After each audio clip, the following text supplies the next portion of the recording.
राह संघर्ष के जो चलता है वही संसार को बदलता है। राह संघर्ष के जो चलता है वही संसार को बदलता है। जिसने रातों से है जंग जीती, सुबह सूर्य बनकर वही चमकता है। हेलो दोस्तों, स्वागत है आप सभी का आपके अपने YouTube channel ready for exam just में। तो बिना हार्ड वर्क के, बिना मेहनत के कुछ भी हासिल होने वाला नहीं है। हार्ड वर्क सभी चीज़ के लिए ज़रूरी है और मेहनत करना बेहद ही ज़रूरी है अगर आपको सफलता पानी है तो चलिए अपनी सफलता के लिए, अपने एग्ज़ाम में सफलता पाने के लिए अपनी मेहनत को, अपनी तैयारी को और बेहतर करते हैं और आज की क्लास को हम पढ़ते हैं। शुरू करते हैं आज की क्लास।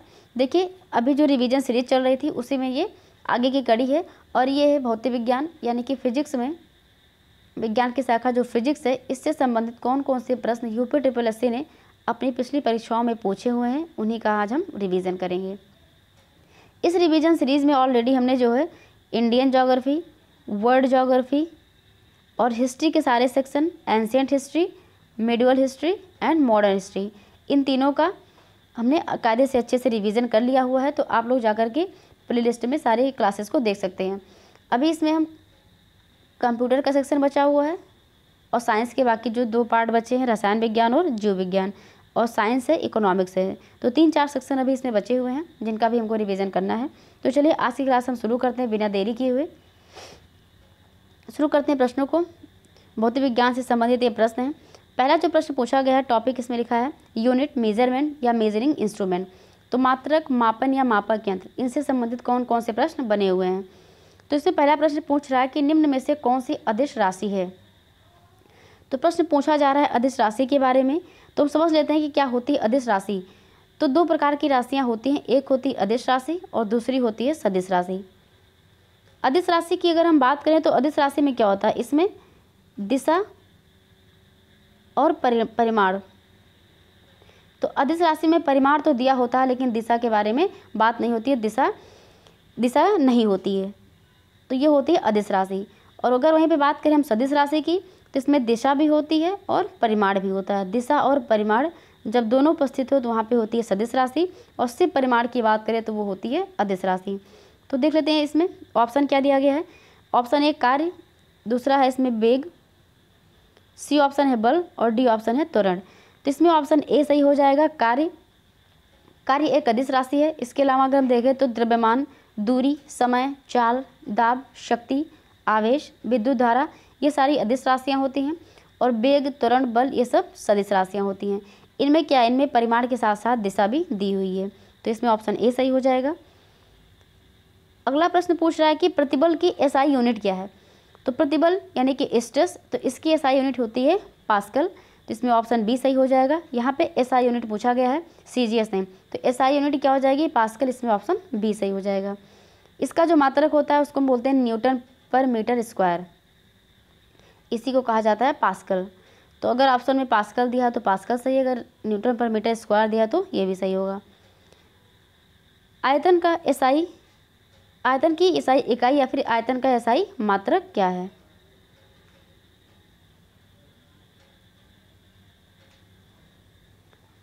तो देखिए आयतन यानी कि वॉल्यूम। तो आयतन बराबर क्या होता है, आयतन बराबर होता है द्रव्यमान बटे घनत्व।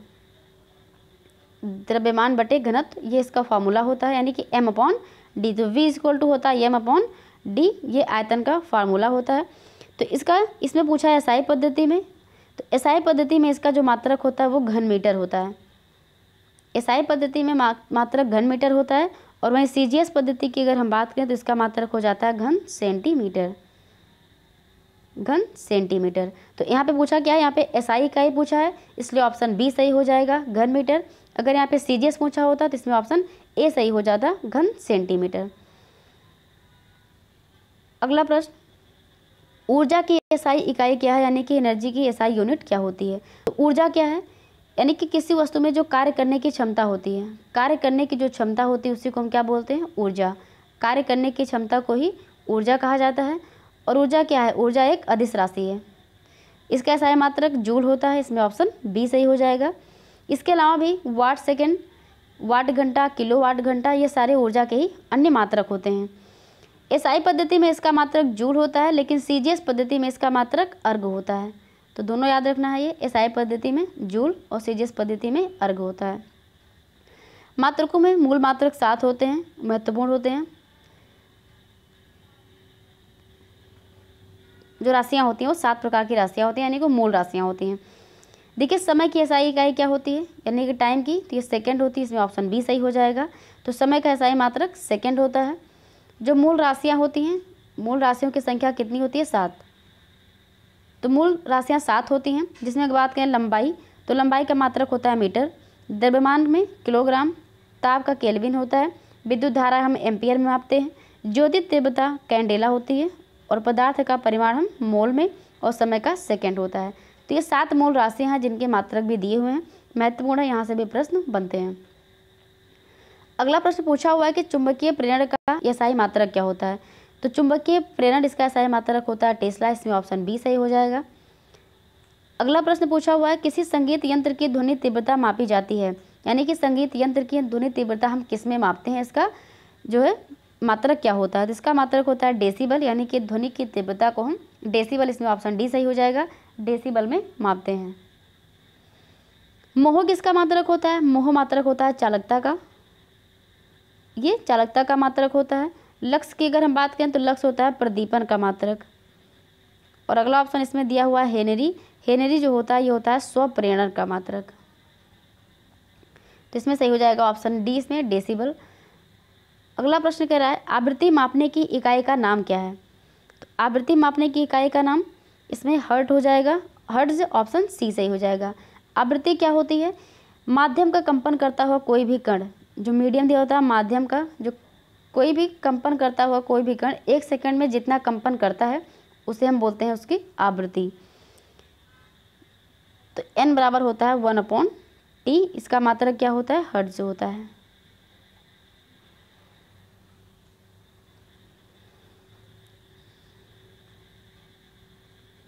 अगला प्रश्न कह रहा है कि पराध्वनिक गति का मापांकन किस इकाई से होता है। ऑप्शन ए मैक, पराध्वनिक पूछ रहा है इसमें, option A Mach, option B knot है, ऑप्शन सी रिएक्टर, या ऑप्शन डी हर्ट्ज। तो भी हमने देखा कि हर्ट्ज किसकी है, ये आवृत्ति की होती है, तो ऑप्शन डी इसमें होगा ही नहीं। रिएक्टर हम क्या होता है, ये होता है स्केल जिसमें हम भूकंप का मापन करते हैं, भूकंप की तीव्रता, तो ये भी नहीं होगा, यानी कि ऑप्शन डी और सी कट गया। नॉट और ए, तो इसमें ऑप्शन ए सही हो जाएगा, पराध्वनिक गति का मापांकन किस इकाई से होता है, मैक से होता है, ऑप्शन ए इसमें सही हो जाएगा। तो पराध्वनिक गति का मापांकन मैक संख्या द्वारा किया जाता है। हर्ट्ज जो होता है आवृत्ति का मात्रक होता है। नॉट चाल का मात्रक है, ये एक समुद्री मील प्रति घंटा के बराबर होता है। रिएक्टर भूकंपीय तीव्रता का पैमाना होता है। न्यूटन किसकी इकाई है, न्यूटन फोर्स की यानी कि बल की इकाई होती है। इसका अन्य मात्रक एक डाइन भी होता है। 1 न्यूटन बराबर होता है 10⁵ डाइन। बार किसकी इकाई है, ये वायुमंडलीय दाब, ऑप्शन डी सही होगा इसमें। बार किसकी इकाई है, ये वायुमंडलीय दाब की इकाई है। तो वायुमंडलीय दाब का बैरोमीटर द्वारा मापा जाता है और बार वायुमंडलीय दाब की इकाई है। 1 बार बराबर होता है 10⁵ न्यूटन पर मीटर स्क्वायर। तो बार किसकी इकाई है, ये वायुमंडलीय दाब की इकाई है। अगला प्रश्न कह रहा है कार्य तथा ऊर्जा की इकाई क्या है। तो कार्य और ऊर्जा की इकाई होती है जूल, इसमें ऑप्शन ए सही हो जाएगा। अगला प्रश्न पूछ रहा है कि गतिशीलता श्यानता की जो है एसआई इकाई क्या होती है। तो ये पास्कल सेकंड, इसमें ऑप्शन बी सही हो जाएगा। पास्कल सेकंड जो होता है ये गतिशील श्यानता की एसआई यूनिट होती है। श्यानता क्या है, तो श्यानता किसी भी लिक्विड का, किसी भी द्रव का वह गुण होता है जिसके कारण वो अपने विभिन्न परतों में होने वाली जो आपेक्षिक गति होती है उसका क्या करती है, विरोध करती है। और तरल के यानी कि लिक्विड के इसी गुण को उसकी हम श्यानता कहते हैं। श्यानता केवल द्रव तथा गैसों का ही गुण है, ठोसों में कोई श्यानता नहीं होती है। इसका एसआई मात्रक होता है डेकापॉइज या पॉइजली, इसे पास्कल सेकंड भी कहा जाता है। तो इसमें ऑप्शन बी सही हो जाएगा। निम्नलिखित में से कौन सी राशि का मात्रक जूल नहीं है। तो किसका मात्रक जूल नहीं है, तो सामर्थ्य का मात्रक जूल नहीं है, इसमें ऑप्शन डी सही हो जाएगा। कार्य करने की दर को सामर्थ्य कहते हैं, यानी कि बचपन से पढ़ते हुए आ रहे हैं परिभाषा कि कार्य करने की दर को हम शक्ति या फिर सामर्थ्य कहते हैं, पावर कहते हैं। तो कार्य करने की दर को हम क्या बोलते हैं, कार्य करने की दर को हम बोलते हैं शक्ति यानी कि सामर्थ्य। यदि कोई भी इंसान क्या करता है, टी समय में डब्लू कार्य करे, क्या करे, टी समय में डब्लू कार्य करे, तो वहाँ पे पावर बराबर क्या हो जाती है, W/T हो जाती है। तो ये फार्मूला हो जाता है। एसआई का मात्रक क्या होता है, वॉट। शक्ति का एसआई मात्रक क्या होता है, वाट होता है या फिर अश्वशक्ति। और एक 1 हार्स पावर इक्वल टू कितना होता है, 746 वाट। ये भी प्रश्न पूछा जाता है कि 1 हार्स पावर में कितना वाट होता है, 746 वाट होता है। तो इसमें ऑप्शन डी सही हो जाएगा। तो ये सामर्थ्य का मात्रक जूल नहीं होता है, इसका मात्रक वाट होता है, शक्ति का मात्रक। बाकी इसमें यांत्रिक ऊर्जा हो, ऊष्मा हो या कार्य हो, सबका मात्रक क्या है, जूल है। निम्नलिखित में से शक्ति का मात्रक कौन सा है, फिर रिपीट हो गया वही क्वेश्चन, बार बार पूछा जा रहा है। तो अगला प्रश्न क्या कह रहा है, अगला प्रश्न कह रहा है जड़त्व आघूर्ण का मात्रक क्या है।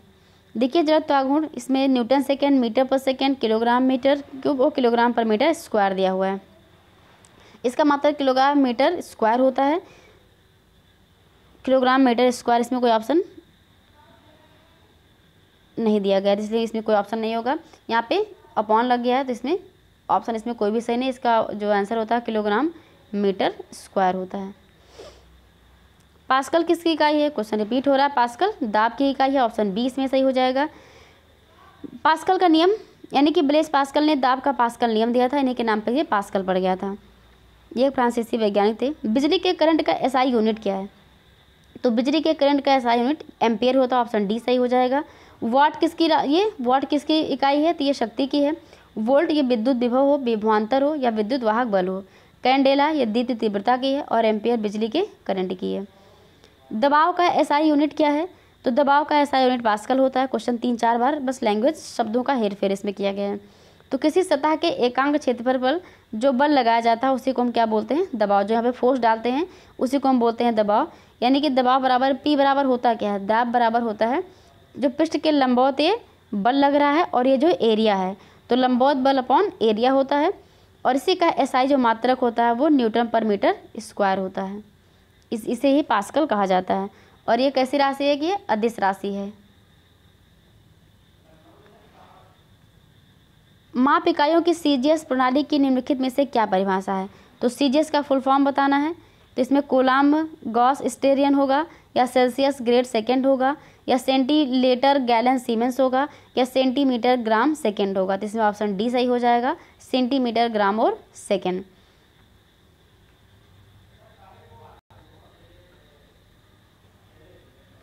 एक वाट घंटा किसके बराबर होता है, एक वाट घंटा बराबर होता है 3600 जूल के। ऑप्शन इसमें डी सही हो जाएगा।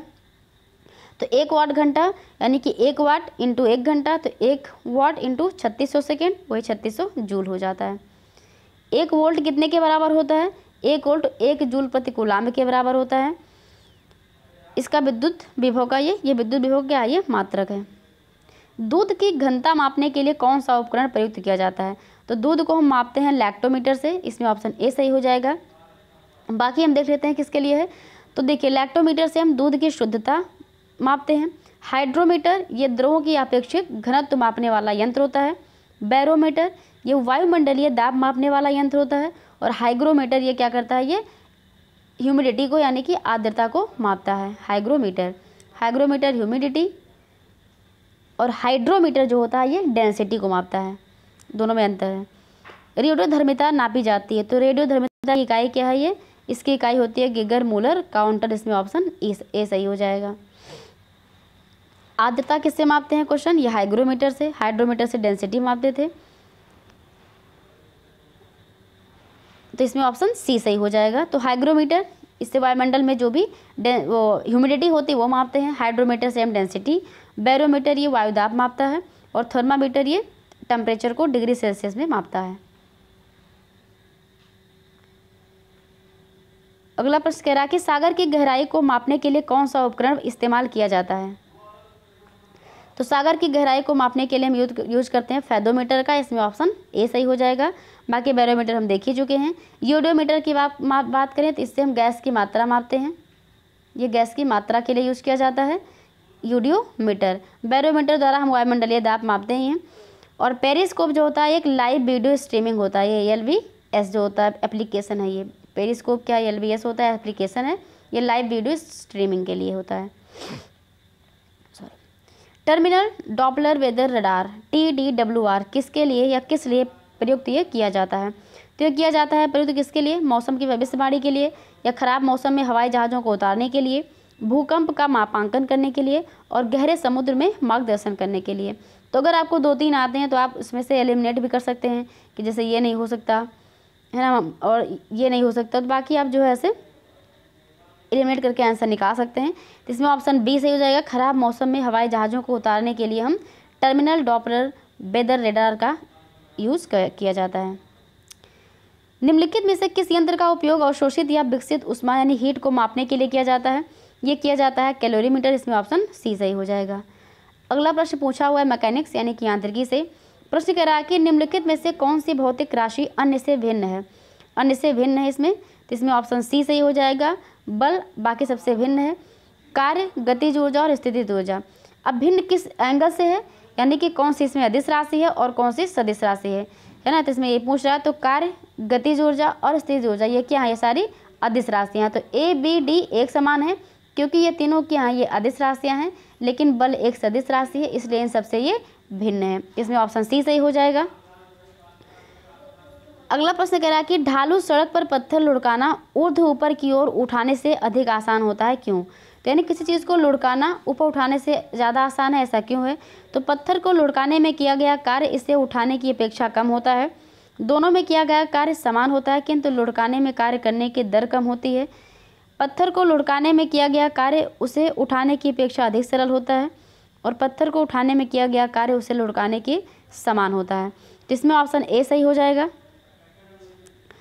तो ढालू सड़क पर किस चीज़ को लुढ़काना क्या होता है? ज़्यादा आसान होता है, उसमें बल कम लगाना पड़ता है और उठाने में ताकत ज़्यादा लगानी पड़ती है। प्रश्न कह रहा है कि वो कौन सी भौतिक मात्रा है जिसका आयाम ml2 t- या t2 होता है? तो ये कार्य का है ये, इसमें ऑप्शन ए सही हो जाएगा। इसका सूत्र निकालने का एक तरीका होता है, तो भी आपको केवल याद ही कर लेना है। माचिस की डिब्बी की सतह से जब माचिस की तीली टकराती है तो ऊर्जा का कौन सा रूप एक चमकीली लौ में प्रज्वलित होने का कारण बनता है? यानी वो कौन सी ऊर्जा है जिससे माचिस की तीली जल जाती है?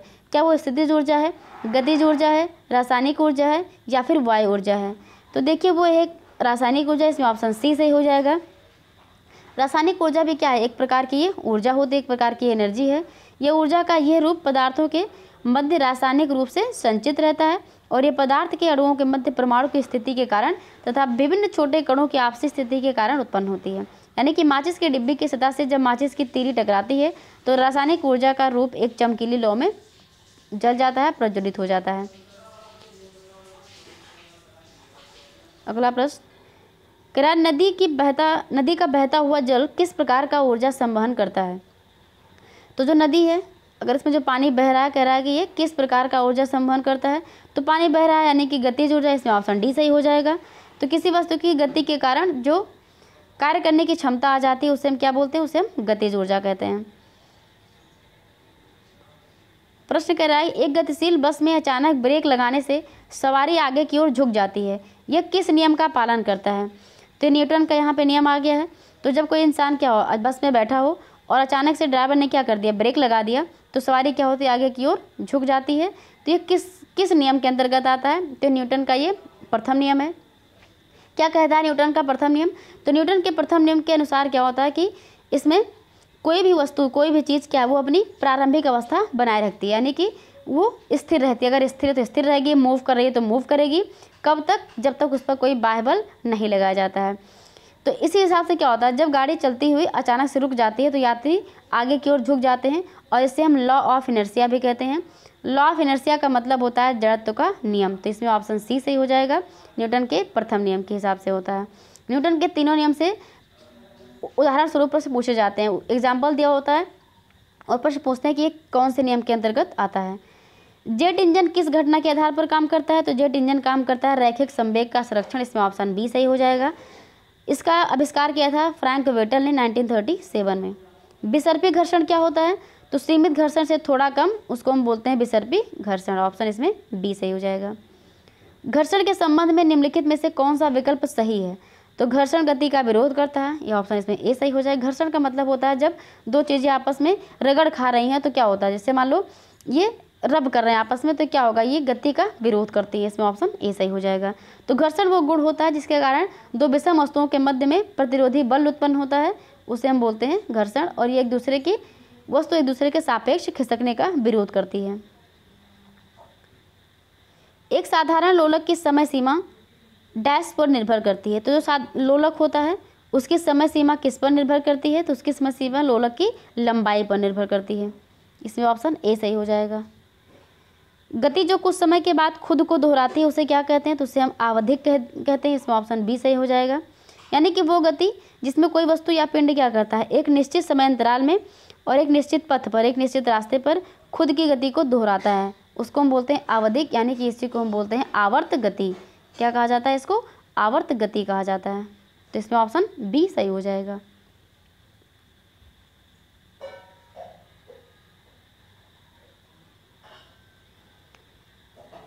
ये गुरुत्वाकर्षण और गुरुत्व के अधीन, इससे प्रश्न पूछा हुआ है। स्थिर गति से दौड़ रही एक रेलगाड़ी में बैठा यात्री लंबवत ऊपर की दिशा में गेंद फेंकता है, तो वो गेंद कहाँ गिरेगी? यानी कि इस गाड़ी क्या हो रही है, स्थिर गति से दौड़ रही है, उसमें त्वरण नहीं है, और रेलगाड़ी में एक बैठा एक यात्री है, वो लंबवत ऊपर की दिशा में गेंद को फेंकता है, तो गेंद कहाँ गिरेगी? वो यात्री के हाथों में। इसमें ऑप्शन ए सही हो जाएगा। अगला प्रश्न कह रहा है, ये न्यूमेरिकल्स है। जी का मान न्यूनतम कहाँ पर होता है? तो जी का मान हमने जब इंडियन ज्योग्राफी या वर्ल्ड ज्योग्राफी का रिवीजन कर रहे थे उसमें ये प्रश्न आया हुआ था। तो जी का मान न्यूनतम होता है विषुवत रेखा पर। इसमें ऑप्शन ए सही हो जाएगा। और ध्रुवों पर क्या होता है? मैक्सिमम होता है।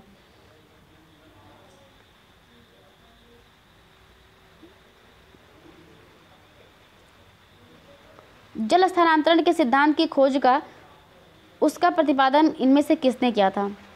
तो ये आर्किमिडीज। इसमें ऑप्शन बी सही हो जाएगा।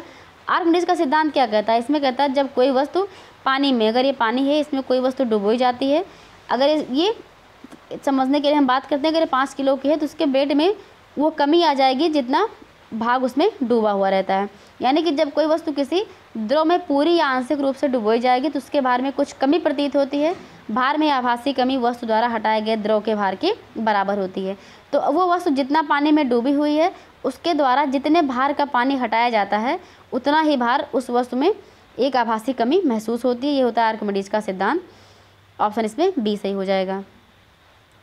लोहे की एक छोटी गोली पानी में डूब जाती है जबकि जहाज यानी कि जलयान पानी पर तैरता रहता है। ये सिद्धांत निम्न में से किस वैज्ञानिक के सिद्धांत पर है? तो ये ब्लेज पास्कल, ये आर्किमिडीज। अभी जो हमने पढ़ा कि जब कोई वस्तु इसमें डूबी रहती है तो उसमें क्या होती है? भार में कमी आ जाती है। तो लोहे की एक छोटी गोली क्या होती है? पानी में डूब जाती है जबकि जहाज यानी कि जलयान पानी पर तैरता है। ये आर्किमिडीज के प्लवन के सिद्धांत पर आधारित है। तो इसमें ऑप्शन डी सही हो जाएगा। ये न्यूमेरिकल्स हैं। इसमें जो है इसमें तरंग का वेग दिया हुआ है, तरंग दैर्घ्य दिया हुआ है, आपको आवृत्ति बतानी है। तो न्यूमेरिकल्स ऐसे याद नहीं होगा, वो उसके लिए जो है क्लास यानी पढ़ना पड़ेगा, फार्मूला बेस्ड। निम्नलिखित में से किस उद्देश्य के लिए पराश्रव्य तरंगों यानी कि अल्ट्रासाउंड वेव्स का प्रयोग नहीं किया जाता है? तो अल्ट्रासाउंड वेव्स का प्रयोग हम किस में नहीं करेंगे? चमगादड़ द्वारा अपने शिकार का पता लगाना, यानी कि ये काम किस जो है वेव से किया जाता है? जलपोत द्वारा समुद्र की तह की गहराई ज्ञात करना, मानव शरीर के आंतरिक अंगों में दोषों का निदान करना, आकाशीय क्षेत्र में वायुयान का पता लगाना। तो इसमें ए बी सी ये तीनों काम किसके द्वारा होते हैं? अल्ट्रासाउंड वेव के द्वारा होते हैं। लेकिन ऑप्शन डी इसमें नहीं होगा, तो ऑप्शन डी इसका आंसर सही हो जाएगा। ऑप्शन डी का यूज़ किया जाता है, ये रडार के माध्यम से ये काम होता है। किसके माध्यम से? रडार के माध्यम से होता है। इसमें अल्ट्रासाउंड वेव का कोई रोल नहीं होता है। प्रश्न कह रहा है कि ध्वनि निम्नलिखित में से किस माध्यम में यात्रा नहीं कर सकती है? तो निर्वात में यात्रा नहीं कर सकती है क्योंकि ध्वनि को चलने के लिए माध्यम की आवश्यकता पड़ती है। तो वायु में ध्वनि को अनुदैर्घ्य यांत्रिक तरंग के रूप में जाना जाता है। और तरंग क्या है? एक विक्षोभ होता है, एक कंपनमान वस्तु द्वारा उत्पन्न होता है। क्वेश्चन पूछे ध्वनि तरंगें कैसी होती हैं? ध्वनि तरंगें कैसी तरंगें होती हैं? ये अनुदैर्घ्य तरंगें होती हैं और इनको चलने के लिए माध्यम की आवश्यकता होती है। निम्नलिखित प्रकार के किस विद्युत चुंबकीय विकिरण में सबसे लंबे तरंगदैर्घ्य होते हैं? तो सबसे लंबी तरंगदैर्घ्य किसकी है? विद्युत चुंबकीय तरंगों जो होती हैं इसमें सबसे लंबी तरंगें किसकी हो जाएंगी? रेडियो तरंगों की। तो गामा की कितनी होती है? इसमें ऑप्शन सी सही हो जाएगा। गामा सबसे छोटी तरंगदैर्घ्य और इसकी विकिरण क्षमता सबसे ज़्यादा होती है। पराबैंगनी तरंगें, इसका प्रयोग किसमें किया जाता है? इसकी गामा किरणों की खोज किसने की थी? बैकुरल ने की थी। सबसे छोटी तरंगदैर्घ्य होती है और इसका भेदन क्षमता सबसे ज़्यादा होती है गामा किरणों की।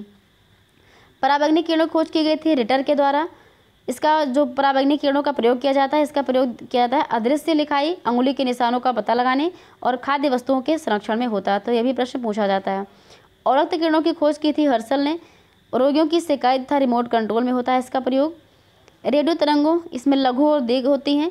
तो रेडियो तरंगे एक लघु एक दीर्घ। तो लघु की जो खोज की थी ये हेनरिक ने किया था और जो दीर्घ तरंगे होती हैं ये मार्कोनी के द्वारा किया गया था।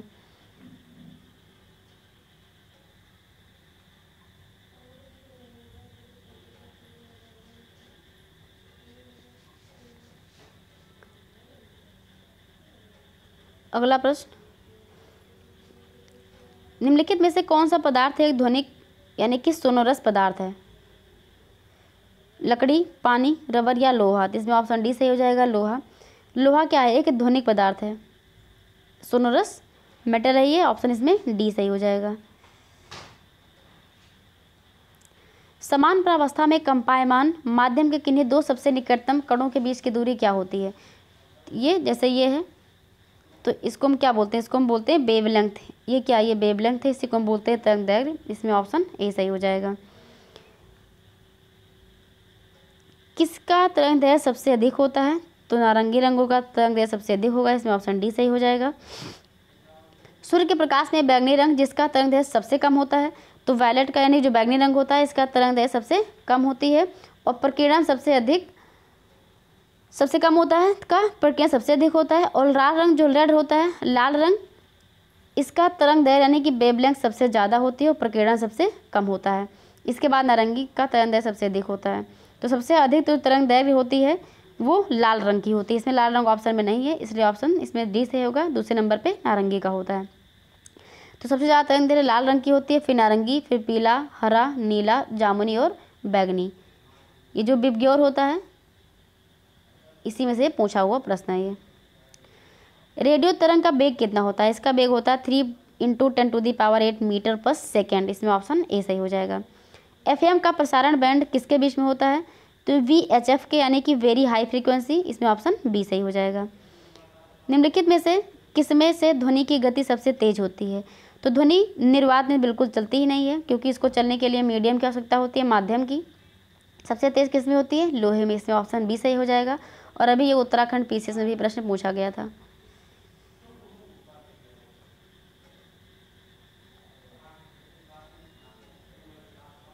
तो निर्वात में ध्वनि की चाल 0, क्योंकि वहाँ माध्यम ही नहीं होता है। वायु में ध्वनि की चाल 332 मीटर पर सेकेंड होती है।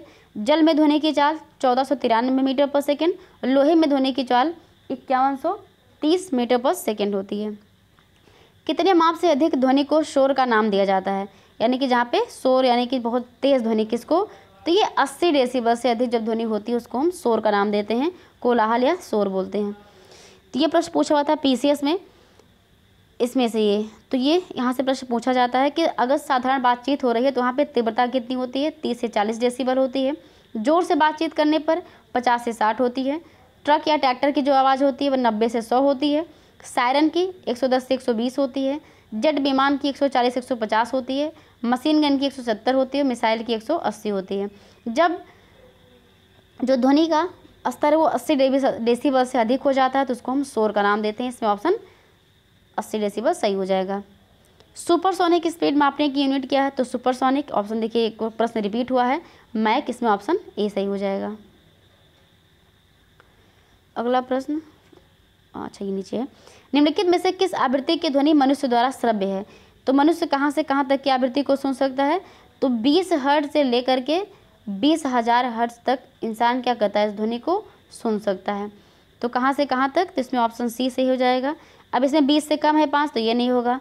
50,000 और ये 1,00,000 ये 20,000 से ज़्यादा है तो इसमें केवल ऑप्शन सी सही होगा। 100, 150 अगर आसपास में कुछ भी होता तो सही होता, यानी कि 20 हर्ट्ज से ऊपर होना चाहिए और 20,000 हर्ट्ज से नीचे होना चाहिए। प्रश्न करा कि ध्वनि तरंग की कौन सी विशेषता इसके तारत्व को तय करती है? तो इसके तारत्व को तय करने की विशेषता किसके पास है? इसकी सी आवृत्ति के पास होती है। तारत्व जो होता है पिच, ये ध्वनि का वो माध्यम है जिससे हम ध्वनि को मोटी या तीक्ष्ण या पतली कर सकते हैं और ध्वनि की तारत्व उसकी आवृत्ति पर निर्भर करती है। इसके आधार पर स्त्री एवं पुरुष के आवाज़ का निर्धारण किया जाता है। तो प्रश्न पूछा जाता है कि पुरुषों का तारत्व कम होता है कि महिलाओं का? तो पुरुषों का तारत्व क्या होता है? कम होता है और महिलाओं का तारत तो ज़्यादा होता है, इसीलिए क्या होता है, महिलाओं की आवाज़ पतली होती है। तारत तो ज़्यादा होता है इसलिए आवाज़ क्या होती है, पतली होती है। तो इसमें ऑप्शन सी सही हो जाएगा। प्रतिध्वनि सुनने के लिए स्रोत तथा परावर्तन सतह के बीच कितनी न्यूनतम दूरी होनी चाहिए? तो न्यूनतम दूरी कितनी होनी चाहिए? न्यूनतम दूरी लगभग 17 मीटर। इसमें ऑप्शन जो दिया है बी सही हो जाएगा। दो व्यक्तियों की प्रतिध्वनि क्या होती है, जैसे यहाँ पे कोई दीवार है फॉर एग्जांपल, और यहाँ पे खड़े होकर हम बोल रहे हैं, तो यहाँ से टकरा के जो आवाज़ वापस जाएगी, तो ये सुनने के लिए लगभग डिस्टेंस कितनी हो चाहिए? तो 16.6 यानी कि लगभग वही 17 मीटर। ऑप्शन इसमें बी सही हो जाएगा। दो व्यक्तियों के वार्तालाप में आवाज़ का डेसिबल स्तर कितना होता है? लगभग 30 डेसिबल। अभी हमने देखा था 30 से 40, तो इसमें ऑप्शन सी सही हो जाएगा। दीवार से एक प्रतिध्वनि सुनने के लिए न्यूनतम दूरी, ऑप्शन बी सही हो जाएगा। क्वेश्चन रिपीट हुआ है इसमें। ध्वनि का किस माध्यम में गमन नहीं हो सकता? Option D. बार बार क्वेश्चन पूछा हुआ है, अभी हमने कहा ये यूकेपीएससी से पूछा हुआ था अभी। अगला प्रश्न है ऊष्मा से हीट से संबंधित है। शुद्ध जल का अधिकतम घनत्व किस तापक्रम पर होता है? तो शुद्ध जल का अधिकतम घनत्व किस पर होता है? ये 4 डिग्री सेल्सियस। इसमें ऑप्शन सी सही हो जाएगा। तो शुद्ध जल का अधिकतम घनत्व जो डेंसिटी होती है वो 4 डिग्री सेंटीग्रेड पे तापक्रम पर होती है। शुद्ध पानी कैसा होता है? रंगीन होता है, गंधहीन होता है। और पानी कितने पर उबलने लगता है? तो 100 डिग्री सेंटीग्रेड पर ये उबलने लगता है। और पानी जम जाता है 0 डिग्री पर। तो तीनों प्रश्न पूछे जाते हैं। जब जल जमता है तो इसका घनत्व क्या होता है? इसका घनत्व घट जाता है। यानी कि आइस की बात करें और वाटर की बात करें तो इसमें इन दोनों की अगर तुलना करें तो किसका घनत्व ज़्यादा होगा? तो पानी का घनत्व ज़्यादा होता है और बर्फ़ का घनत्व कम होता है। मोम और घी के पिघलने पर घनत्व बढ़ता है, ये भी याद रखना है, प्रश्न पूछा जाता है। अगर प्रश्न पूछे कि जब बर्फ़ जम जाती है, जल जम जाता है बर्फ़ में, तो उसका आयतन क्या होता है? तो आयतन तो बढ़ जाता है लेकिन घनत्व घट जाता है। नमक को बर्फ़ के साथ मिलाने से क्या होता है? तो नमक को जब हम बर्फ़ के साथ मिला देंगे तो उसका हिमांक घट जाता है। इसमें ऑप्शन ए सही हो जाएगा। तो नमक को बर्फ़ के साथ मिलाने पर इसका हिमांक घट जाता है, क्योंकि क्या होता है इसमें क्लोराइड जो होता है लवण बर्फ़ को पिघलाने में ये एक एजेंट की तरह कार्य करता है। बर्फ़ यानी कि ये पानी में घुलनशील है और जिसके परिणाम स्वरूप हिमांक 0 से नीचे आ जाता है। सबसे कम तापमान जिस पर कोई पदार्थ आग पकड़ता है उसे क्या कहते हैं? यानी कि वो तापमान कौन सा है जिस पर कोई चीज़ जलने लगती है? तो वो उसमें क्या हो जाएगा? ये इसको हम क्या बोलते हैं? इसको बोलते हैं गलनांक तापमान। इसमें ऑप्शन ए सही हो जाएगा। तो गलनांक तापमान क्या होता है? तो गलनांक तापमान किसी पदार्थ का गलनांक वो तापमान होता है जिस पर वो पदार्थ अपनी ठोस अवस्था से पिघल करके द्रव अवस्था में बदल जाता है। जैसे 0 डिग्री सेल्सियस पर पिघल कर जल में बदल जाती है बर्फ़, है ना, तो बर्फ़ का गलनांक क्या हो जाएगा? 0 डिग्री सेल्सियस हो जाएगा। हिमांक किसको बोलते हैं? तो हिमांक तापमान वो होता है जिस पर पदार्थ क्या होता है अपनी द्रव अवस्था से बदल करके ये ठोस में पहुंच जाता है। तो ठोस से द्रव में यानी कि सॉलिड से लिक्विड में इसको हम बोलते हैं हिमांक, और लिक्विड से सॉलिड में इसको हम बोलते हैं गलनांक। क्वथनांक क्या होता है? तो किसी तरह का क्वथनांक वो टेम्परेचर वो तापमान होता है जिस पर उसको गर्म करने पर वो सीधा क्या होता है द्रव की वाष्प का या द्रव उस वाष्प का दाब या उस द्रव की सतह पर लगने वाले वायुमंडलीय दाब के बराबर हो जाता है, यानी कि वो द्रव उबलने लगता है, तो होता है क्वथनांक। कौन सी धातु ताप का अच्छा सुचालक होती है परंतु बिजली का बुरा? तो यानी कि उसमें टेम्परेचर तो मूव करता है लेकिन वो लाइट का सुचालक नहीं है। तो इसमें ऑप्शन ए गोल्ड है, option B mica, option C copper, option D silver. तो इसमें ऑप्शन बी सही हो जाएगा माइका। अभ्रक क्या होता है? ये टेम्परेचर का अच्छा सुचालक है लेकिन बिजली का बुरा। दो कांच के गिलास एक दूसरे से यानी कि एक के अंदर दूसरा चिपक जाता है तो उन्हें कैसे अलग किया जाता है? तो बाहरी गिलास को गर्म पानी में डाल करके उसको हम अलग कर सकते हैं। इसमें ऑप्शन सी सही हो जाएगा। बर्फ़ की गुप्त ऊष्मा कितनी होती है? तो ये होती है 80 केसीएल पर ग्राम। ऑप्शन ए सही हो जाएगा। फ़ारेनहाइट स्केल में पानी का क्वथनांक कितना होता है? तो पानी का क्वथनांक 212 डिग्री ये फ़ारेनहाइट होता है। स्वस्थ मनुष्य का तापक्रम कितना होता है? 37 डिग्री सेंटीग्रेड। इसमें ऑप्शन सी सही हो जाएगा।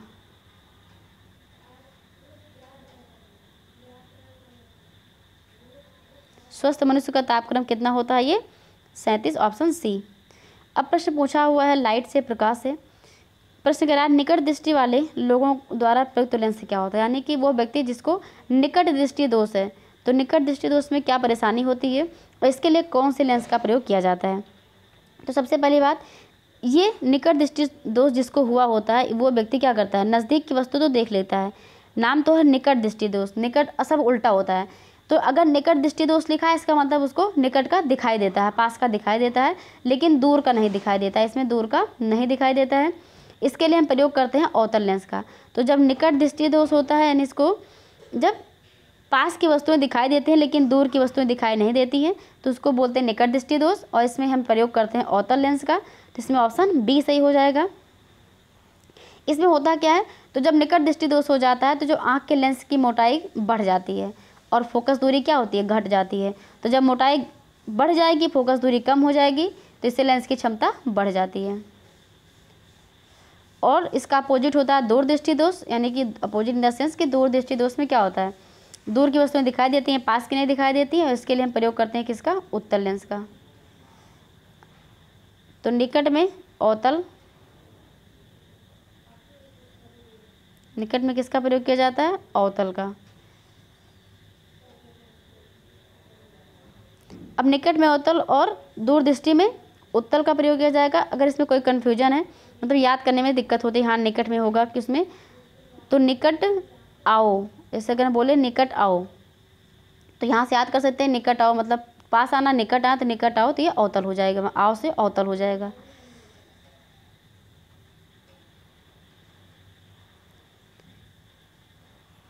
ये न्यूमेरिकल्स है। प्रश्न कह रहा है किसी व्यक्ति का पूरा प्रतिबिंब देखने के लिए एक समतल दर्पण की न्यूनतम ऊंचाई कितनी होनी चाहिए। तो कोई व्यक्ति उसका पूरा प्रतिबिंब अगर देखना हो तो उसके जो समतल दर्पण की न्यूनतम ऊंचाई कितनी होगी, तो लगभग वो व्यक्ति की ऊंचाई की आधी होनी चाहिए। इसमें ऑप्शन बी सही हो जाएगा। लाल गुलाब को जब एक नीले फिल्टर से देखा जाता है तो कैसा दिखाई पड़ेगा। जब लाल गुलाब को हम नीले फिल्टर से देखेंगे तो उसका कलर कैसा होगा, तो उसका कलर लाल, नीला, हरा या काला, तो इसमें ऑप्शन डी सही हो जाएगा, ब्लैक, काला हो जाएगा। तो लाल गुलाब को जब नीले फिल्टर से देखा जाता है तो वो काला दिखाई देगा, क्योंकि लाल रंग फिल्टर में अवशोषित हो जाता है और लाल, हरा, नीला मुख्य रंग होता है जिनके मिश्रण द्वारा अन्य रंग प्राप्त किए जाते हैं। प्रश्न कह रहा है कि पर्दे पर उत्तल लेंस द्वारा वस्तु की वास्तविक आकृति बनती है। यदि उत्तल लेंस के ऊपरी भाग को अपारदर्शी कागज से ढक दिया जाए तो छवि पर क्या प्रभाव पड़ेगा। तो वस्तु की पूर्ण छवि प्राप्त होगी और परंतु उसकी तीव्रता कम हो जाएगी। इसमें ऑप्शन डी सही हो जाएगा। किस रंग के प्रकाश की तरंग दैर्घ्य सबसे कम होती है, तो वायलेट यानी कि बैंगनी रंग के जो तरंग दैर्घ्य सबसे कम होती है और लाल रंग की सबसे ज़्यादा होती है। सबसे सर्वाधिक ऊर्जा किसमें होगी, ये नीला प्रकाश, निम्नलिखित में से किसमें सर्वाधिक ऊर्जा होती है, तो इसमें ऑप्शन बी सही हो जाएगा। तो नीला प्रकाश में सर्वाधिक ऊर्जा होती है जबकि लाल प्रकाश में सबसे कम ऊर्जा होती है। ऊर्जा यानी कि एनर्जी का घटता हुआ क्रम अगर हम देखें तो सबसे जो विबग्योर है इसमें बैगनी सबसे अधिक ऊर्जा होती है, फिर उसके बाद आसमानी का, फिर नीला, यानी कि जो विबग्योर लिखा है ये एनर्जी का घटता हुआ क्रम है। इससे आप लोग याद रख सकते हैं विबग्योर से, तो ये ऊर्जा का घटता हुआ क्रम है इसमें। सूर्य छतरी के लिए उत्तम रंग कौन सा होगा, तो सूर्य छतरी के लिए उत्तम रंग होंगे कौन कौन से, ये शीर्ष पर सफ़ेद हो और भीतर की ओर काला होना चाहिए। ऑप्शन इसमें ए सही हो जाएगा। ऐसा क्यों, क्योंकि सफ़ेद रंग क्या होता है, यह सूर्य से आने वाले किरणों को पूर्ण रूप से परावर्तित कर देता है और जिससे कम धूप का आभास होगा। किसका सबसे अधिक अपवर्तनांक होता है, वायु का, जल का, हीरा या फिर कांच। इसमें ऑप्शन सी सही हो जाएगा।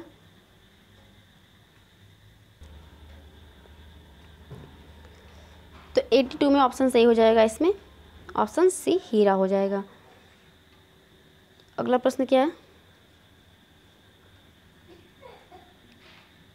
स्वच्छ आकाश का नीला रंग किस कारण से दिखाई पड़ता है। तो स्वच्छ आकाश का जो नीला रंग होता है वो दिखाई पड़ता है हमको प्रकाश के बिखरने से। इसमें ऑप्शन बी सही हो जाएगा। आकाश का रंग नीला दिखाई देता है, ये प्रकाश का प्रकीर्णन, क्वेश्चन रिपीट हुआ है। निम्नलिखित में से प्रकाश का वह कौन सा रंग शून्य या वायु के अतिरिक्त एक माध्यम से सबसे तेज गमन करता है, तो सबसे तेज गमन करता है लाल रंग में। इसमें ऑप्शन ए सही हो जाएगा। मोटर गाड़ियों में साइड की वस्तुओं को देखने के लिए कौन सा दर्पण प्रयोग किया जाता है, तो उत्तल दर्पण का प्रयोग किया जाता है। इसमें ऑप्शन ए सही हो जाएगा। इसके अलावा पढ़ने के लिए भी उत्तल दर्पण का प्रयोग किया जाता है। तो समुद्र के नीला रंग का होने का क्या कारण है, तो समुद्र के नीला रंग, इसका नीला रंग क्यों होता है, तो क्योंकि क्या होता है इसमें जो वो होता है, इसमें ऑप्शन बी सही हो जाएगा। पानी द्वारा रोशनी का छितराव हो जाता है, ऑप्शन बी सही हो जाएगा। तो समुद्र के जल के नीला रंग का होने का कारण ये है कि जब सूर्य के प्रकाश की किरणें क्या करती है, समुद्र पर पड़ती हैं, यानी कि उस जगह पर जहाँ जल गहरा होता है, स्वच्छ होता है, तो वहाँ से परावर्तित होने के बाद प्रकाश में मौजूद 7 रंगों में से केवल नीला रंग ही हमारी आंखों तक पहुँचता है। यही कारण है कि समुद्र में नीला दिखाई देता है। प्रकाशीय सूक्ष्मदर्शी यानी कि लाइट माइक्रोस्कोपी में किसके लिए तेल निमज्जन का प्रयोग किया जाता है? तो सूक्ष्मदर्शी की विभक्त शक्ति बढ़ाने के लिए, इसमें ऑप्शन ए सही हो जाएगा। ये ऑप्टिकल माइक्रोस्कोप की बात कर रहा है। प्रकाश के पथ में एक वस्तु के आने पर छाया का निर्माण होता है। कौन सी वस्तु आने के? ये अपारदर्शी, इसमें ऑप्शन डी सही हो जाएगा। जब प्रकाश किसी अपारदर्शी वस्तु से होकर गुजरता है तो ये प्रकाश की किरण को क्या करता है? ये परावर्तित कर देता है, जिससे उस अपारदर्शी वस्तु की छाया बनती है। और जबकि किसी पारदर्शी माध्यम में हम आर पार देख सकते हैं क्योंकि प्रकाश इससे पार हो जाता है। प्राथमिक रंग इसमें कौन सा है? तो लाल, नीला और हरा, ये तीनों क्या होते हैं? ये प्राथमिक रंग होते हैं। बाकी सारे रंग इन्हीं की जो है हेल्प से बनाए जाते हैं। मुख्य रंग कौन से हैं? तो मुख्य रंग इसमें से वही सेम, ऑप्शन डी इसमें सही हो जाएगा।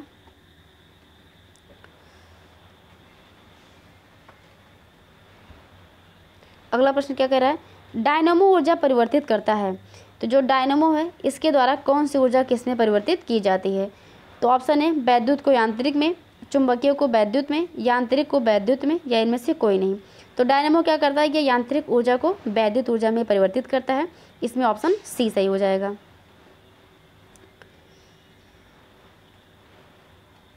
तो डायनामो एक वैज्ञानिक उपकरण है जो यांत्रिक ऊर्जा को विद्युत ऊर्जा में बदलता है। इसका आविष्कार किसने किया था? इसका आविष्कार किया गया था माइकल फैराडे के द्वारा। डायनामो विद्युत चुम्बकीय प्रेरण पर के सिद्धांत पर कार्य करता है। विद्युत बल्ब के फिलामेंट को बनाने के लिए सबसे अधिक उपयोग की जाने वाली सामग्री कौन सी है? क्रोमियम, प्लेटिनम, निकल या टंगस्टन? तो विद्युत बल्ब का जो फिलामेंट होता है उसको बनाने के लिए हम टंगस्टन का उपयोग करते हैं। इसमें ऑप्शन बी सही हो जाएगा। विद्युत प्रतिरोध को मापने के लिए निम्नलिखित किस उपकरण का इस्तेमाल किया जाता है? तो इसका उपयोग करते हैं हम, ऑप्शन है ओम मीटर का। तो ओम मीटर का प्रयोग किया जाता है विद्युत प्रतिरोध को मापने के लिए। वोल्ट मीटर का प्रयोग हम करते हैं दो बिंदुओं के जो विभवांतर होता है उसके बीच के विभवांतर को मापने के लिए करते हैं। एमीटर का प्रयोग किया जाता है विद्युत धारा को मापने के लिए। और गैल्वेनोमीटर का प्रयोग करते हैं हम विद्युत परिपथ में विद्युत धारा की उपस्थिति बताने के लिए। अगला प्रश्न क्या कह रहा है? इसमें कह रहा है कि विद्युत वाहक बल को मापने के लिए निम्नलिखित में से किस उपकरण का इस्तेमाल किया जाता है? तो विद्युत वाहक बल को मापने के लिए हम पोलेरीमीटर का प्रयोग करते हैं, या पोटोमीटर का, पोटेंशियोमीटर का, या फिर प्लेटोमीटर का। तो विद्युत वाहक बल को मापने के लिए हम प्रयोग करते हैं इसमें पोटेंशियोमीटर। इसमें ऑप्शन सी सही हो जाएगा। ईएमएफ का पूरा नाम होता है इलेक्ट्रोमैग्नेटिक फोर्स, जिसमें ऑप्शन सी सही हो जाएगा। एसी को डीसी यानी कि प्रत्यावर्ती धारा को दिष्ट धारा में परिवर्तित करने के लिए निम्नलिखित में से किस उपकरण का प्रयोग किया जाता है? तो जब हम एसी को डीसी में चेंज करते हैं तो कौन सा उपकरण का प्रयोग करते हैं? तो हम करते हैं रेक्टिफायर्स का। इसमें ऑप्शन डी सही हो जाएगा। तो रेक्टिफायर एक विद्युत उपकरण होता है। ये एसी को यानी कि अल्टरनेटिव जो करंट होती है इसको डीसी में यानी कि डायरेक्ट करंट में परिवर्तित कर देता है। अगला प्रश्न इसमें कह रहा है कि यदि समय में किसी चालक के किसी भी अनुप्रस्थ काट में शुद्ध आवेश यानी कि नेट चार्ज क्यों प्रवाहित होता है, तो अनुप्रस्थ काट के माध्यम से प्रवाहित धारा क्या होगी? तो ये फार्मूला है I = होता है यानी कि विद्युत धारा बराबर होता है विद्युत आवेश बटे समय। निम्नलिखित में से कौन सा उपकरण विद्युत ऊर्जा को यांत्रिक ऊर्जा में परिवर्तित करता है? तो विद्युत ऊर्जा को यांत्रिक ऊर्जा में परिवर्तित करता है इलेक्ट्रिक मीटर। ऑप्शन इसमें ए सही हो जाएगा। परिवर्तक यानी कि ट्रांसफार्मर किस सिद्धांत पर कार्य करता है? तो विद्युत चुम्बकीय प्रेरण पर। इसमें ऑप्शन सी सही हो जाएगा। फ्यूज एक विद्युत परिपथ इलेक्ट्रिक सर्किट की सुरक्षा निम्नलिखित में से किससे करता है? तो जो फ्यूज लगाया जाता है ये हमारी रक्षा कैसे करता है? अतिभारण से, या ऊर्जा के एक रूप को दूसरे रूप में परिवर्तन करने से, या फिर धारा परिवहन से, या धारा उत्प्रेषण से। तो ये फ्यूज लगाया जाता है यानी कि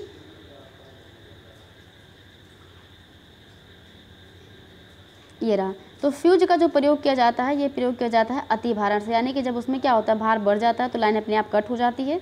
इसमें ऑप्शन ए सही हो जाएगा।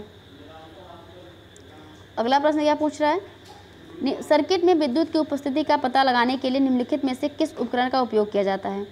तो हम उपकरण का प्रयोग करते हैं, इसमें ऑप्शन डी सही हो जाएगा। गैल्वेनोमीटर का प्रयोग किया जाता है। अमीटर का प्रयोग कब करते हैं, तो अमीटर क्या होता है, ये एक ऐसी युक्ति है जिसका उपयोग किसी विद्युत परिपथ में प्रवाहित होने वाली धारा को जानने के लिए, उसका मान ज्ञात करने के लिए किया जाता है। वोल्टमीटर का प्रयोग करते हैं दो बिंदुओं के बीच के विभवांतर को मापने के लिए।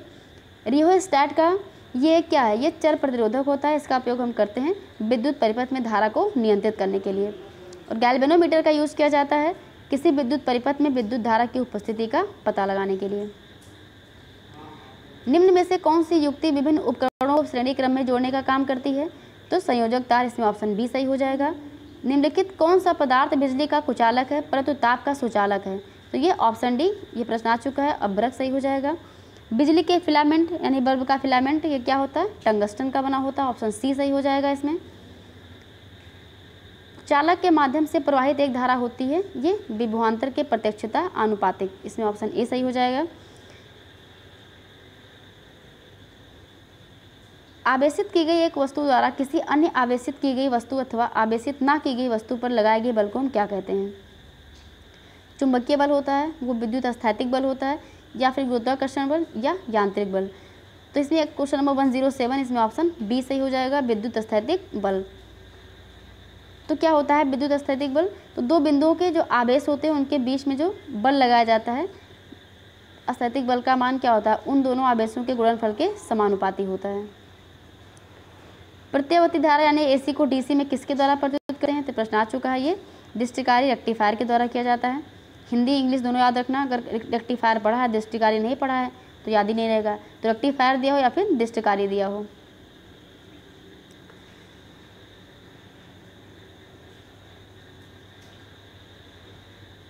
अगला प्रश्न क्या कह रहा है, रासायनिक ऊर्जा को विद्युत ऊर्जा में रूपांतरण किसके द्वारा किया जाता है। तो रासायनिक ऊर्जा का विद्युत ऊर्जा में रूपांतरण हम विद्युत चुंबकीय बल, फोटो सेल के माध्यम से, या विद्युत अपघट्य या संचायक सेल से। तो इसमें ऑप्शन सही हो जाएगा हमारा डी, संचायक सेल के द्वारा हम रासायनिक ऊर्जा को विद्युत ऊर्जा में रूपांतरित करते हैं।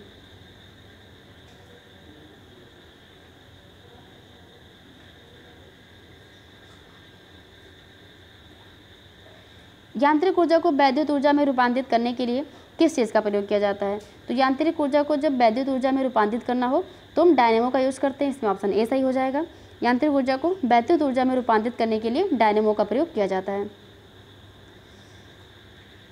इनमें से कौन सा विद्युत का सर्वोत्तम चालक है, तो विद्युत का सर्वोत्तम चालक ऑप्शन ए साधारण जल, ऑप्शन बी इसमें उबला हुआ जल, या ऑप्शन सी समुद्र जल, या फिर आसुवित जल। तो विद्युत का सर्वोत्तम चालक इसमें समुद्री जल, इसमें ऑप्शन सी सही हो जाएगा। इसमें बहुत प्रकार के क्या होते हैं, सॉल्ट होते हैं जो घुले हुए होते हैं, और ये विद्युत को प्रवाहित करने के लिए धनायन और ऋणायन में टूट करके, यानी कि निगेटिव और पॉजिटिव आयन में टूट जाते हैं, और जिससे क्या होता है विद्युत का प्रवाह बढ़ जाता है। किसी बस की चाल बढ़ने पर ही रोशनी का बढ़ना, यह किस स्थिति को दर्शाता है। कमज़ोर बैटरी, कमज़ोर सर्किट, टायरों में हवा का कम होना, या फिर ईंधन टंकी में कम डीजल का होना। तो किसी बस के चाल बढ़ने पर जब उसकी लाइट या रोशनी बढ़ जाती है तो ये स्थिति होती है कमज़ोर बैटरी, इसमें ऑप्शन ए सही हो जाएगा। प्रकाश वोल्टेज सेल होता है, ये क्या है, ये सौर सेल है, इसमें ऑप्शन ए सही हो जाएगा।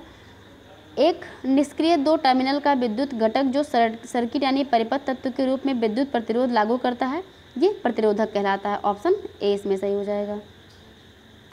अगला प्रश्न, एक साधारण उपकरण है जिसका उपयोग इलेक्ट्रिक सर्किट को वियोजित करने से इसे पूरा करने के लिए किया जाता है, तो ये होता है स्विच, ऑप्शन इसमें डी सही हो जाएगा।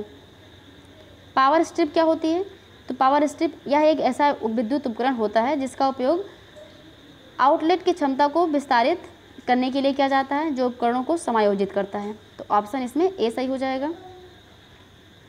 विद्युत चुंबक किससे तैयार किया जाता है, ये नरम लोहा से तैयार किया जाता है, ऑप्शन ए सही हो जाएगा।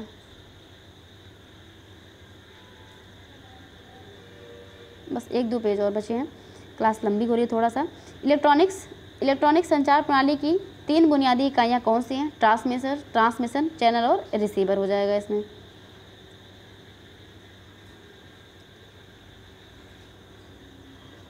इलेक्ट्रॉनिक संचार प्रणालियों में शोर निम्नलिखित में से किसे संदर्भित करता है? तो ये अवांछित सिग्नल्स जो संदेश सिग्नल्स के प्रसारण और प्रसारण में क्या करते हैं, बाधा डालते हैं, इसी को हम बोलते हैं शोर।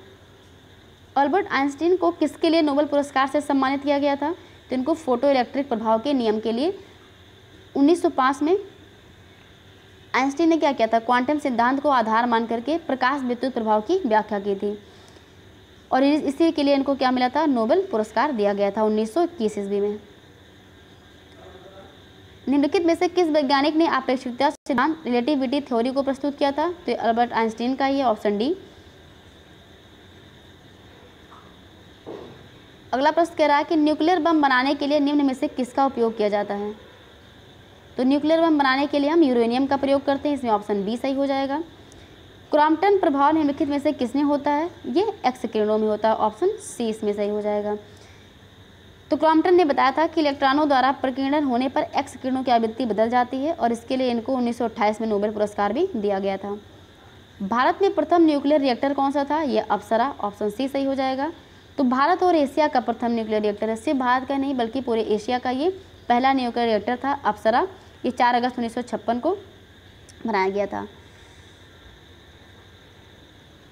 भारी पानी की खोज किसने की थी? तो क्या कहता था, यूरे के द्वारा, इसमें ऑप्शन डी सही हो जाएगा। एक्सरे की खोज किसने किया था? ये रॉन्टजन ने, डब्ल्यू के रॉन्टजन, ऑप्शन डी इसमें सही हो जाएगा। डायनामाइट का ये अल्फ्रेड नोबेल ने किया था और इन्हीं के नाम पर क्या होता है, नोबेल पुरस्कार दिया जाता है।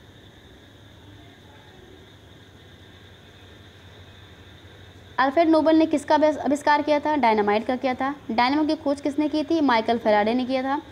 ट्रांसफार्मर की खोज किसने की थी? ये माइकल फैराडे ने किया था। किस वैज्ञानिक ने इलेक्ट्रोलिसिस के नियम दिए थे? तो ये नियम दिया गया था एम फैराडे के द्वारा। हाइड्रोजन बम का आविष्कार किसने किया था? एडवर्ड टेलर ने किया था। हाइड्रोजन बम का आविष्कार एडवर्ड टेलर के द्वारा किया गया था। इसमें कह रहा है कि गलत मिलान कौन सा है, यानी कि 3 इसमें मैच है और 1 मिसमैच है। तो फाउंटेन पेन का आविष्कार किसने किया था? फाउंटेन पेन का आविष्कार किया था लुइस एडिसन वाटरमैन के द्वारा। अमीटर का इनके द्वारा ये जैग्राइसन, बैरोमीटर इवांजेलिस्टा और एनिमेशन एमिड रेनॉल्ड के द्वारा। तो इसमें ऑप्शन बी इनकरेक्ट है, यानी कि बाकी तीनों क्या है, मैच हैं और अमीटर ये मिसमैच है।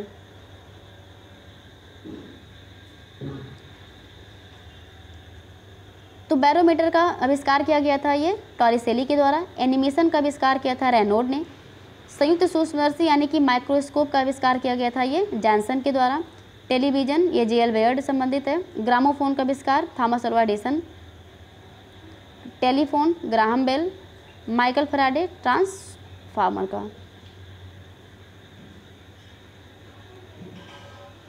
सही मिलान की पहचान करना है, इसमें 3 गलत हैं, 1 सही है। तो इसमें माइक्रोवेव ओपन का आविष्कार किसके द्वारा किया गया? ट्रांसफार्मर का, बैटरी का, वर्नियर कैलिपर का। तो इसमें ऑप्शन ए मिसमैच है, इसमें ये सही दिया गया, बाकी ये क्या है, ये मिसमैच है। तो माइक्रोवेव ओवन के आविष्कार पर्सी स्पेंसर के द्वारा किया गया था।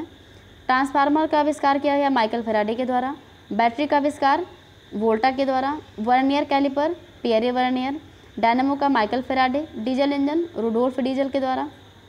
Computer Charles Babbage. इलेक्ट्रॉन सूक्ष्मदर्शी नाल एवं रस्का के द्वारा। थर्मोमीटर का आविष्कार किया गया डेनियल गैब्रियल फॉरेनहाइट के द्वारा।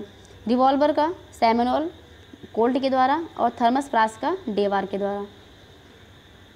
कुछ प्रश्न पूछे गए मिसलेनियस टॉपिक से, विविध से। तो निम्नलिखित में से कौन सी प्रक्रिया प्राकृतिक जल विज्ञान यानी कि हाइड्रोलॉजिकल यानी कि जल चक्र का भाग नहीं है?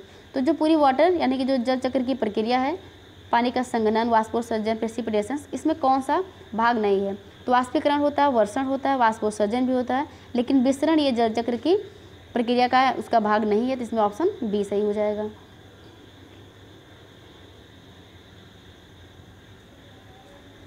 जीवाणु यानी बैक्टीरिया के निराकरण के लिए जिस प्रकाश किरण का परखनली के अंदर वैकृत प्रयोगशाला में प्रयुक्त किया जाता है उसका क्या नाम है? तो उसका नाम है पराबैंगनी विकिरण। इसमें ऑप्शन डी सही हो जाएगा। कौन सा विकल्प क्लास 2 लीवर का उदाहरण है? ये विलबैरो का हो जाएगा। इलेक्ट्रॉनों की तरंग प्रकृति को प्रायोगिक रूप से पहली बार किसके द्वारा सिद्ध किया गया था? ये डेविसन और जर्मर के द्वारा किया गया था। कण बोसान नाम का संबंध किससे है? ये बोसान ये एस.एन. बोस से संबंधित है। टेप रिकॉर्ड में टेप की चाल कितनी होती है? तो चाल होती है 0.76 सेंटीमीटर पर सेकेंड। निम्न में से विद्युत उत्पादन करने में सर्वाधिक हिस्सा किसका होता है? ये ताप विद्युत का, ऑप्शन बी सही हो जाएगा। स्टीयरिंग में फ्री प्ले किस कारण आती है? तो स्टीयरिंग के ढीले होने के कारण, इसमें ऑप्शन ए सही हो जाएगा। सिटी स्कैनिंग में किसका उपयोग किया जाता है?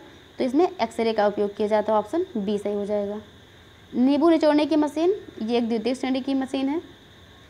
स्टीफन हॉकिंग क्या है? तो ये एक वैज्ञानिक हैं। ये क्या थे? एक वैज्ञानिक थे। इनको ब्लैक होल और बिग बैंग थ्योरी को समझने में महत्वपूर्ण भूमिका निभाने के लिए अमेरिका का सर्वोच्च नागरिक सम्मान भी दिया जा चुका है।